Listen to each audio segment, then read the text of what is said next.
मेरे एक फ्रेंड 2010 में हम पहली बार प्री पास किए थे।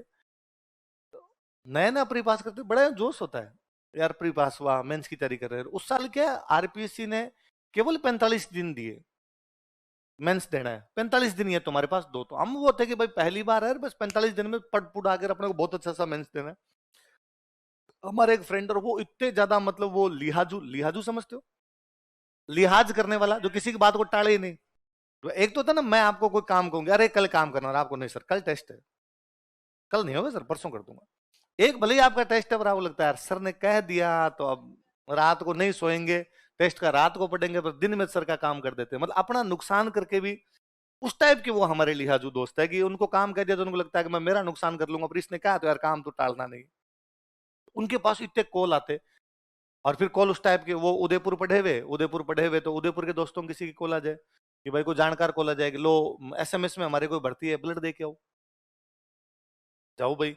या किसी को भेजो, तो तुम्हारे को जयपुर में दोस्त रहते हैं, एसएमएस में भर्ती है, ब्लड के लिए व्यवस्था करो, वो हमें किसी को फोन कर, तीसरे को फोन करते कि यार मैं तो 2 महीने पहले दे के आ गया था, 1 महीने पहले दे के आया था, ब्लड देना दे के आओ यार। कोई कोई कॉल आएगा राजस्थान यूनिवर्सिटी में मार्कशीट निकलवा दो, खूब सारे काम है, ये 2 बुक भेज दो हमारे, ये नोट्स भेज दो हमारे। तब ऑनलाइन वाला होता नहीं था कि लोग किसी से मंगवा लेते, फिर भेजे ही जाते थे, बसों में दे दे के आते थे।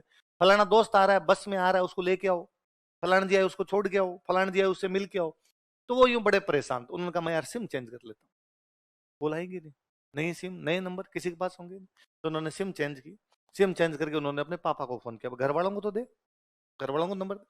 पापा फौजी, रिटायर्ड फौजी, पापा को फोन किया कि पापा मैं बोल रहा हूँ और मैंने सिम चेंज कर ली, आपको कोई काम हो तो इस नंबर पे कर लेना। तो मुझे उनके पापा का डायलॉग अब भी याद आता है। तो पापा ने कहा ये लास्ट लाइन रिपीट करना, कि आपको कोई काम हो तो कॉल कर लेना, मुझे इस जिंदगी में तेरे से कोई काम नहीं पड़ेगा।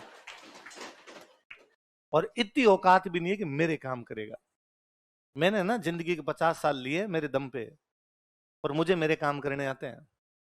तेरे को पड़ेगा 1 तारीख को काम, रुपए के लिए, किसी भी नंबर से कॉल कर लेना, पैसे भेज दूंगा, फोन रख। मेरे दोस्त ने फोन यूं रख के वो हंसे मेरी तरफ देखे, मैं क्या हुआ, उन्होंने कहा यार गजब बेइज्जती है यार, घर वाले तो कोई लिफ्ट ही नहीं दे रहे। मुझे उस दिन वो बड़े सही लगे, उस दिन अंकल, लगा यार बात तो सही है। मैं आज मुझे लगता है कि नहीं यार, आपने थोड़ा बहुत तो कुछ यूं कर ही लिया है ना जीवन में, किसी के एक काम तो अपने करवा ही सकते हैं। मेरे पापा ने मुझे आज दिन तक कोई काम नहीं करा, और उनका ईगो है, बोले, तू क्या करा देगा।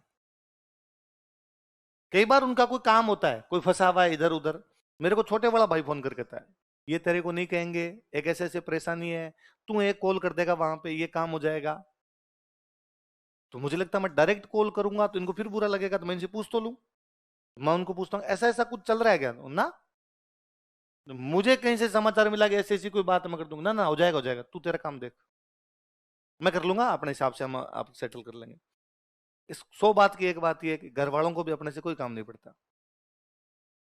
इसलिए ये केवल अपने मन की वो भ्रांतियां और धारणाएं हैं कि सर मेरे जरूरी कॉल आ गया था, ये तो उठाना जरूरी हो गया था, और ये थोड़ा ध्यान नहीं रखना चाहिए, नहीं उठाना चाहिए, है ना।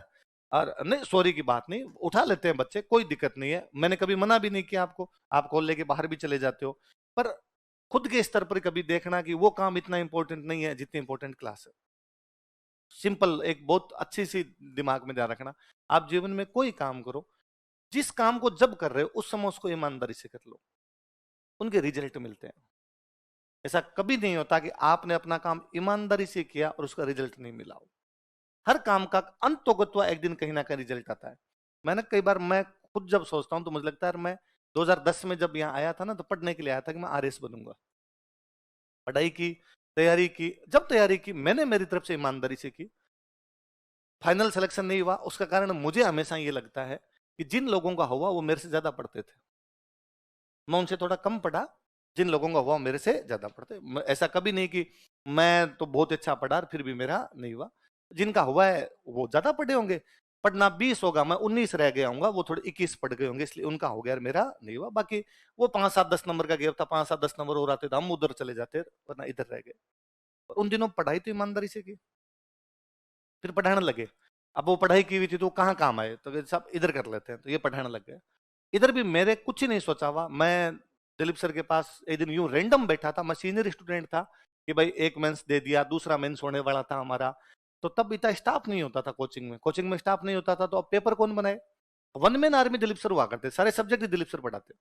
साइंस के सर एक अलग आया करते थे हमारे, एक ज्योग्राफी के सर अलग आया करते थे, बाकी सारे के सारे दिलीप सर खुद पढ़ाते।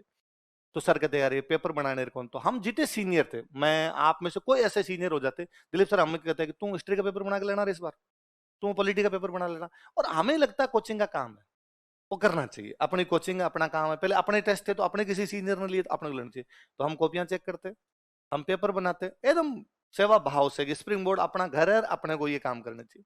एक दिन मैं कुछ कॉपियां चेक करके और वापस दिलीप सर के पास जमा करवाने के लिए आया, कि मैं ये 20 कॉपियां चेक करने के लिए लेके गया था, मैंने चेक कर दी।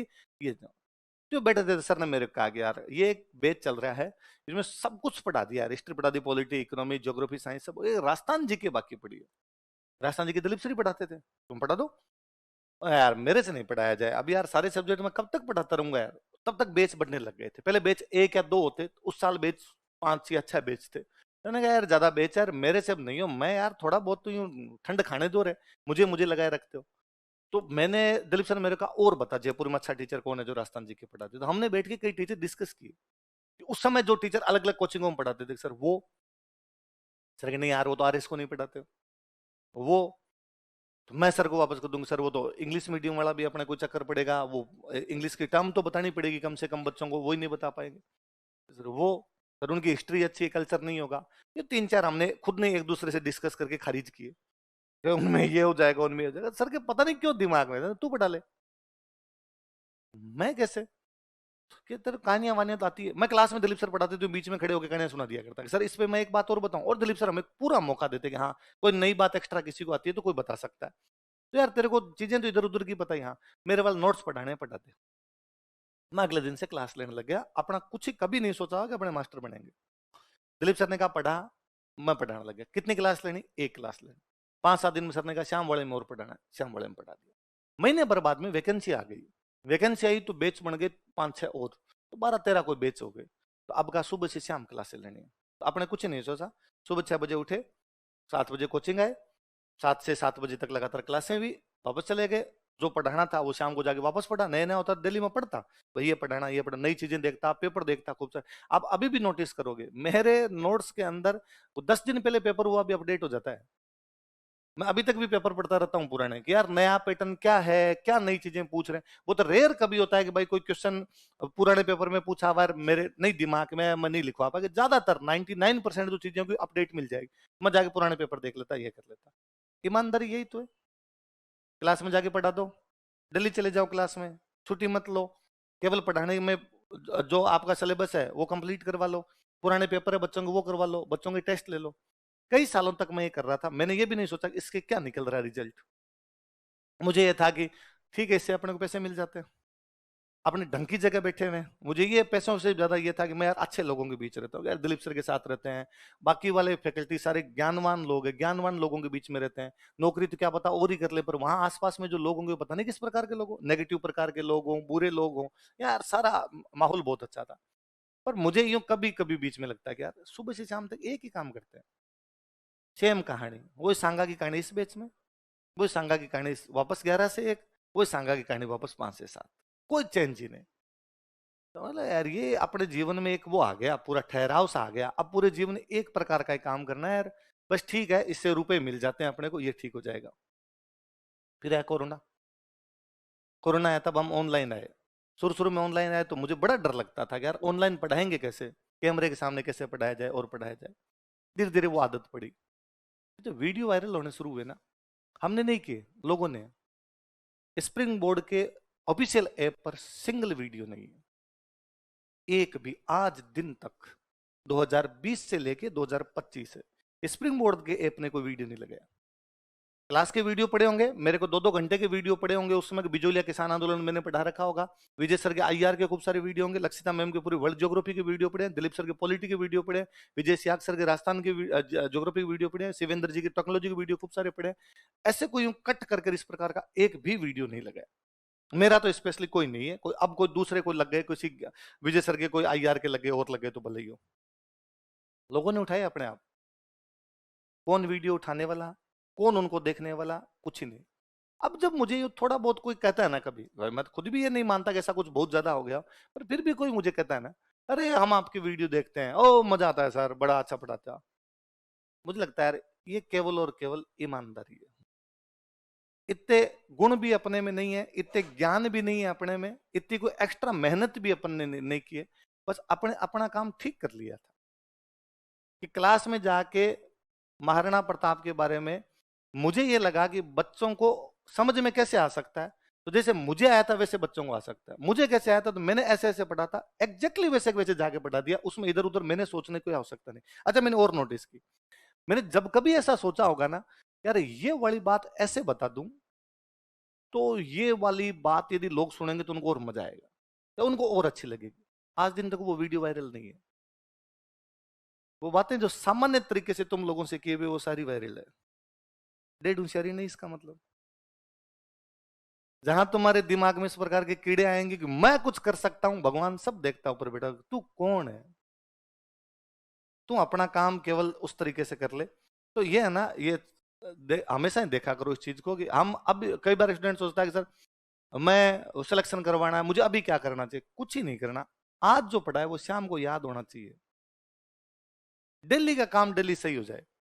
उसके अंदर ये नहीं हो कि मुझे ये हमेशा रहता है कि मैं आज की क्लास लेनी थी, वो मैंने सारी क्लास ले ली थी, बीच में अभी मेरे 2 दिन बुखार थी, मैं टेबलेट लेके भी आ गया कि नहीं यार क्लास लेनी है, क्योंकि अब इतनी पहले हम कर लिया करते कि कभी छुट्टी लेनी होती है, हम नवीन जी कहते सर नवीन जी छुट्टी लेनी, नवीन जी कहते ठीक है सर, यदि आपकी तबीयत खराब है, अपने पास 4 बेच हैं, टीचर अपने पास 6 हैं, तो एक उन टीचर को बुला के दिलवा देते हैं। अब बेच है ज्यादा, टीचर है कम। मैं मान लो नवीन जी को कह दूंगी 9 से 11 नहीं लूंगा, तो फिर मेरी जगह कौन लेगा? और मेरी जगह कह दिया कि साहब विजय सियाग सर राजस्थान ज्योग्राफी पढ़ाने, फिर विजय सियाग सर की जगह कौन जाएगा? उनकी जगह वो चले जाएंगे, फिर उस बैच में कौन जाएगा? इसका मतलब आप 20 बैच को डिस्टर्ब कर दोगे, इससे अच्छा तुम ही ले लो।